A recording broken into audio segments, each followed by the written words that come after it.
Leaders of Tomorrow, 18-hour special initiative that celebrates the undying entrepreneurial spirit of micro, small and medium enterprises. Here's what we have lined up on the show for you tonight. On our Insights segment, a conversation with SnapBiz, and with Bright Sparks tonight, we're featuring Taxi Fabric and Bharat Floorings and Tiles. Bengaluru-based SnapBiz is using technology to help the bottom end of the retail pyramid, which are Kirana stores. And here's a slice of a conversation I did earlier with the company to talk about the cost of technology for small retail players and how they can use such technology to compete effectively with large players. I'd like to kickstart our conversations by asking our experts to very briefly describe their journey. And let's start by asking you to talk about SnapBiz. And it's been a fascinating journey. It's a subject that's been very close to my heart. I've probably worked the retail industry and the consumer goods industry all across the globe, both in developing markets as well as developed markets, countries like Russia, Africa, India, China, etc. And I actually strongly believe in the power of the traditional retailer. So this was basically a project which was incubated in Qualcomm, which wanted to carry wireless technology into fragmented retail ecosystems. We did a pilot across 300 stores in Mumbai, Hyderabad. So what we do is this, right? The solution consists of the soul of the solution is the retailer, right? So the solution consists of a very custom developed tablet, a printer, a scanner, all of which is retailer facing. And allows the retailer to carry out the various store operations of his store, like the billing, the inventory, the CRM, the analytics, the cash book, so on and so forth, right? Then the tablet is connected to a large screen, and the screen derives its intelligence from the tablet, which allows this retailer to create a virtual aisle or a virtual mall on the screen, and giving the consumer probably a shopping experience fairly close to what he or she would get when she visited a supermarket, right? And then this solution is connected to the consumer to the consumers of the store through a consumer app, and it's connected via the cloud to the various stakeholders of the ecosystem, like the brands, the distributors, the cash and carry players, the financial services players, the e-commerce players, the advertising agencies, so on and so forth, right? Which allows them to interact with the store directly. We talk very often about financial literacy here on the Leaders of Tomorrow, but maybe I can ask you to talk to our viewers about how they can perhaps use technology no matter what industry they're in. I think technology is not a magic pill. It's about diagnosing what exactly your problems are and treating them, and then layering it with a level of technology which is more futuristic and more growth oriented, which is like probably taking vitamins or exercising to keep yourself healthy, right? So I think one should have, people tend to have a complex thinking when it comes to the word technology. I don't think that's called for. Technology is simple. You look at it from a very simple common sense perspective and embrace what is right for you. Since you work specifically in the area of technology for Kirana stores, maybe you can walk our viewers through what, in your opinion, are really the biggest benefits for Kirana stores when it comes to using technology. Would it be as simple as to say that cost perhaps is the biggest benefit they're likely to see? No. I don't think the biggest benefit is cost, right? There are the quantitative aspects and qualitative aspects, right? Let's look at the qualitative aspects first. It's an image uplift for the store. You know, I've had consumers coming to the stores and telling the retailer, hey, you could become a supermarket now, right? So it's a significant image uplift for the store. Secondly, it's a change in lifestyle, right? Look at the lifestyle of a retailer. He comes at 8, goes at 11, he can't even step out for lunch, right? The second generation doesn't want to lead that lifestyle, right? They want to be able to have a different kind of a lifestyle, right? Which is what also technology brings to them. So there's a significant transformation of the store, there's a transformation in the image of the store, and there's a transformation in the lifestyle of the retailer. Those are the qualitative dimensions that we bring. On the quantitative side, what really happens is it drives growth, because consumers who came to buy 5 or 6 products end up buying 6 or 7 products. It allows them to retain consumers better, because the consumers would move otherwise to a different digital space, right? It allows them to mine their customers better. So a consumer was buying, say, 6,000 rupees from him a month, it can probably try to sell him 7,000 or 8,000. It considerably transforms the working capital management of the store. Since we're talking about cost, let me flip it around and ask you, what about those Kirana stores? What about those MSMEs who say they perhaps can't afford the cost of technology in their respective businesses? Bring technology to them at a cost, and not only just a cost. What is more important is also the ability to use it. I mean, we take a lot of pride in the fact that a 15-year-old boy can very easily use the product. So, and so that's the disruption and that is quite possible because we do not really make money from the retailer. We make money from the various ecosystem stakeholders like the brands, the cash and carries, etc., and bring money to the retailer. Since we're talking also about the benefits of using technology, how does technology in your mind and in your opinion really help level the playing field for MSMEs when it comes to competing with their larger peers, and also the synergy that small companies can see when it comes to competing or working really with their larger peers? Technology facilitates. Again, it's not a magic pill to begin with, right? But having said that, you embrace technology. Take our own case. What has happened is that this retailer was a very strong guy, was a powerful guy. He had a very loyal base of consumers. Unfortunately, he couldn't give the consumer the kind of shopper experience that he needed. He couldn't connect with the consumer as well. He couldn't present his case because he did not have the data and the analytics required to present his story as his narrative. So technology becomes a game changer for him because it repositions him, it allows him to engage his consumer side and the demand side much better, and it allows him to manage the supply side or the interaction with the brands and the other stakeholders much better. We love talking about fundraising when it comes to the MSME space. So I noticed you've just raised funds. Could you walk our viewers through what that experience was like, and maybe give them top 3 do's and top 3 don'ts when it comes to the use of funds and going about fundraising? Well, I think the first and foremost is be honest to your customer, right? And I am a strong believer in that. Deliver material measurable value to your customer, and that has to be, you have to be really honest about it. You have to work from your heart and mind on that, right? The rest fairly falls in place. The second thing is I think occupy a space which has the scalable potential, right? That, you know, the fact that there is a large space, there's a lot of potential to scale up in that space, and whatever you do will have a material impact to the ecosystem, right? That's a game changer, right? So and the most important thing is you have to dream macro, dream big, but think micro and think today, right?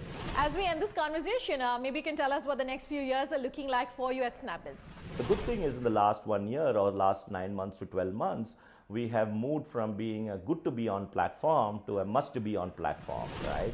And that is highly motivating from the point of view. So one of the things was we had Mr. Tata endorse us by making an investment in us, which to my mind was a reassurance and of the kind of journey that we are on. And I'm a strong believer in the space of the traditional retailer, and I think we are going to be a very, very meaningful, impactful play, and look at it from a social impact perspective. We are digitally including 90%. We are working in a space which is only 10% digitally included. We are working in a space where there is a threat of marginalization of a large employer. I mean, we are talking about 50, 100 million people being employed in this space, and if we can make a contribution to their success, I think that's a great story. Take a break. When we come back, we'll feature Taxi Fabric and Bharat Floorings and Tiles.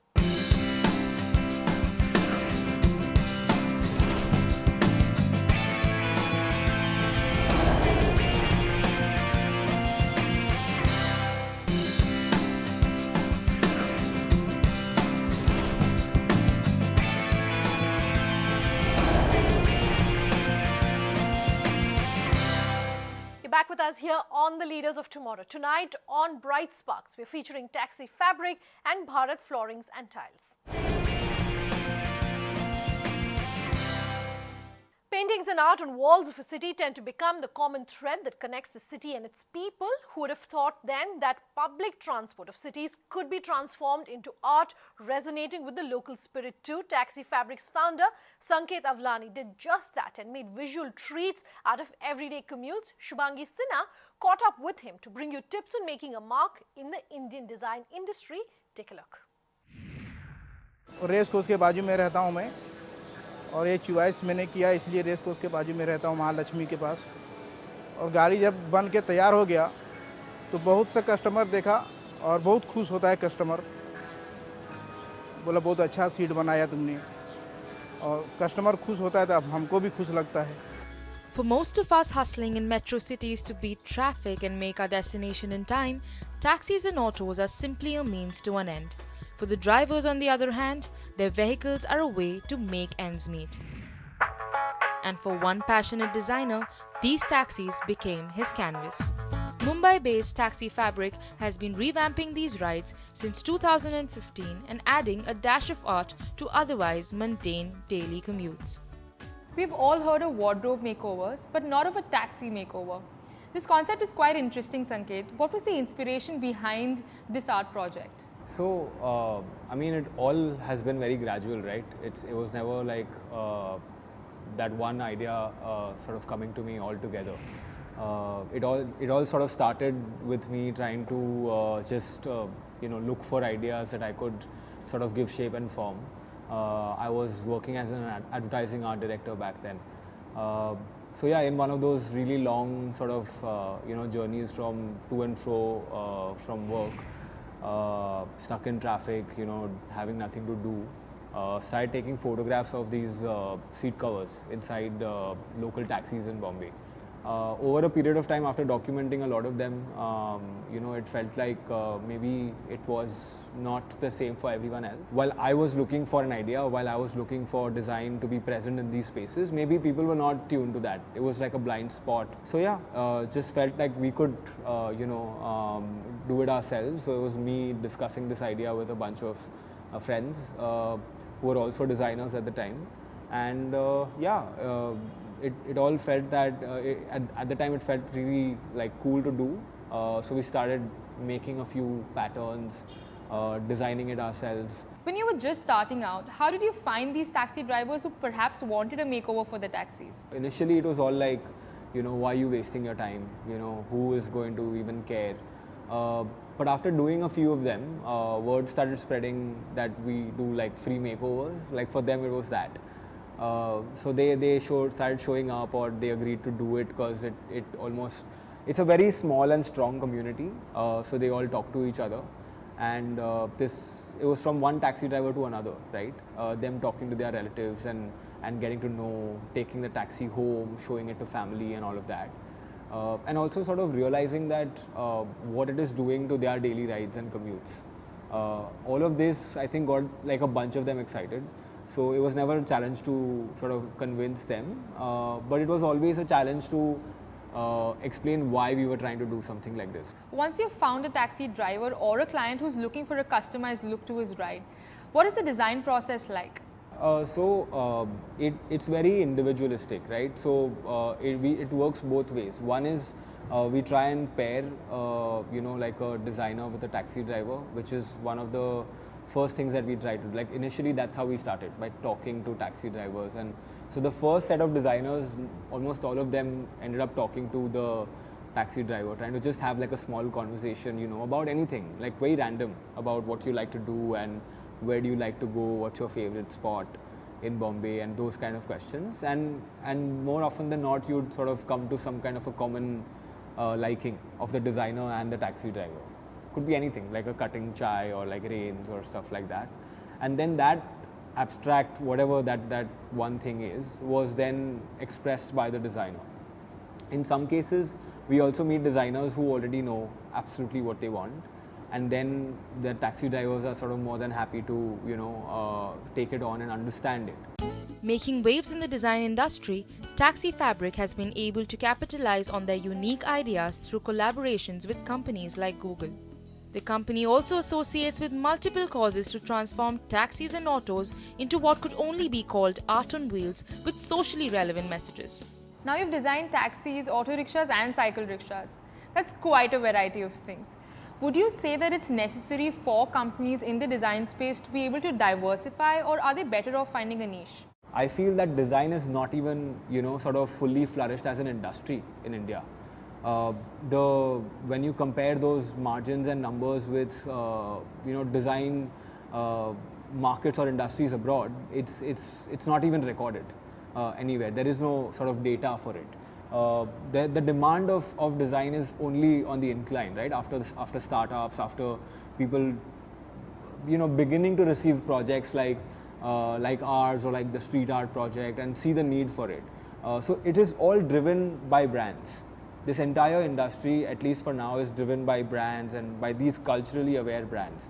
And there are not too many of these. So I feel that diversifying and trying to figure out, where the implication of design is going to be meaningful for your company is very, very important. What does the future hold for Taxi Fabric? The plan is to, shift focus and create sort of very valuable products out of our textiles, and to continue to create textiles out of these stories. So we will never stop doing taxis and rickshaws, right? That's where we will begin. Now, if you had to give one piece of advice for fellow entrepreneurs looking to enter the design space, what would that be? I feel what happens is that when people open design studios or anything to do with design, they're just sort of, they feel that there's not enough work, there's not enough. I think it's very important to commit, and that's that one thing that I would say, that find that niche, find that one thing that you really like, and just focus on that. Icebreakers between commuters and drivers, a creative channel for designers, and a firm testimony to the power of local design, Taxi Fabric is a company that will leave you with a travel experience worth being, a hymn for the weekend that even Coldplay could not deny. Perhaps the most enduring form of flattery is worshipping the very ground one walks on, and having built a booming business around this very premises, Bharat Floorings and Tiles, Pooja Jain met with the management team of this family-owned enterprise to explore how top-quality tiles of timeless design can cement a legacy of its very own. Creating handcrafted cement tiles laid in leading landmarks, Bharat Floorings and Tiles has become an ambassador for India's architectural heritage. The company, which employs artisans from across the subcontinent, has modernized the approach to manufacturing durable, detailed tiles that range from contemporary to classic in design. We walked the showroom floor ourselves to get a grasp of the product catalogue and understand what classifies as decorative concrete. Bharat Floorings and Tiles has been in the business nearly 100 years. And our understanding is that the company has close ties to the Swadeshi movement geared towards helping India achieve economic independence. Walk us through that in that time period. Around 1920, Jamshed Nasarwanji Mehta, who was a great nationalist, great philanthropist, and a close friend of both Mahatma Gandhi and of our family, told my father, Firoz Sidhwa, that what India needed was not just political independence, but also economic independence. And he urged him to give up his studies as a solicitor and to start a business. My father did so, rather bravely, I would say, because he was only in his late 20s.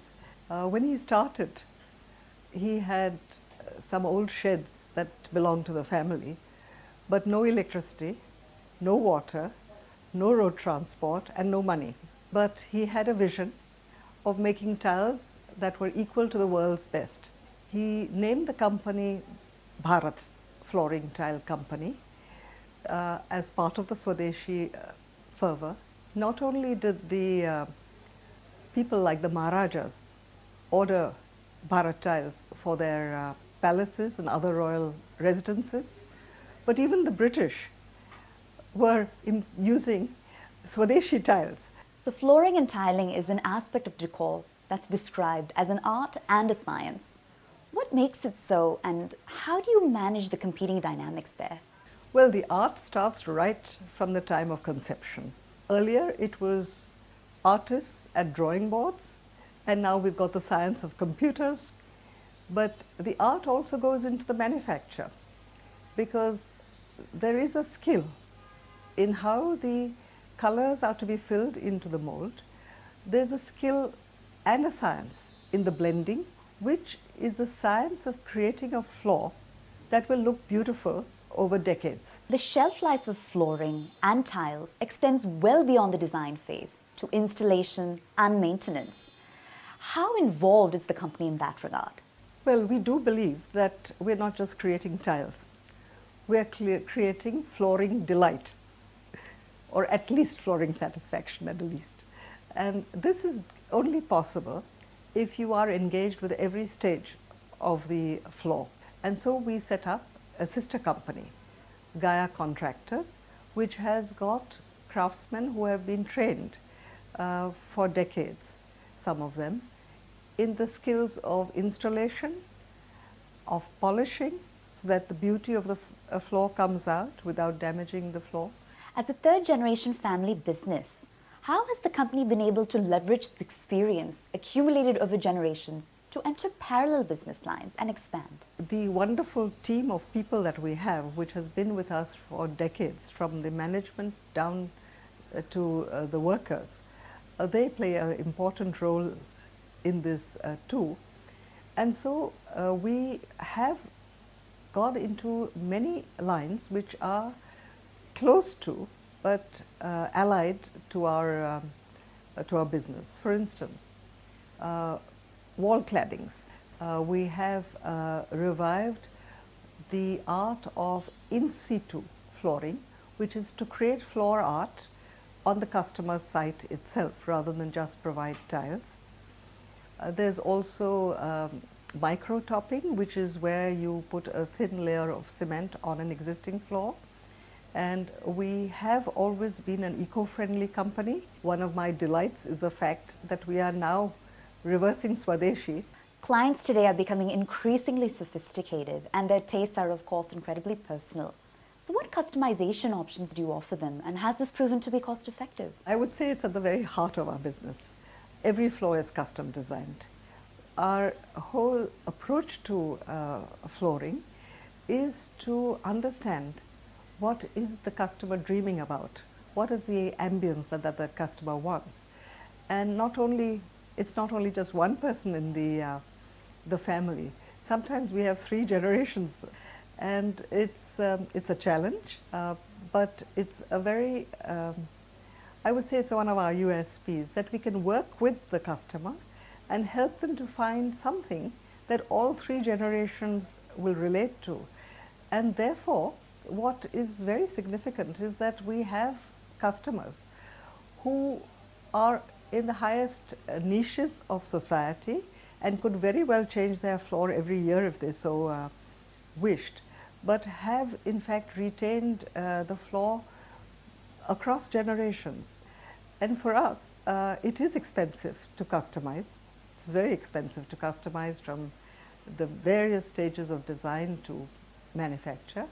But that is the very heart and soul of our business. By catering to a repeat customer base that spans generations, Bharat Floorings and Tiles is preserving tradition while pushing the boundaries of modern design. And by offering its clientele the ability to customize the color, texture, look and layout of handmade cement tiles, the company is leaving customers all over floored.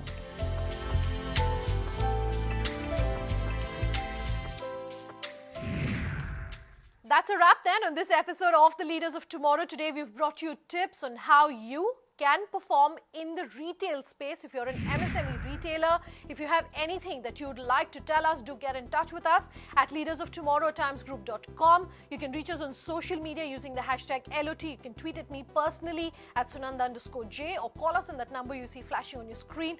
We promise to have all your questions answered. Thanks for watching. Have a good night.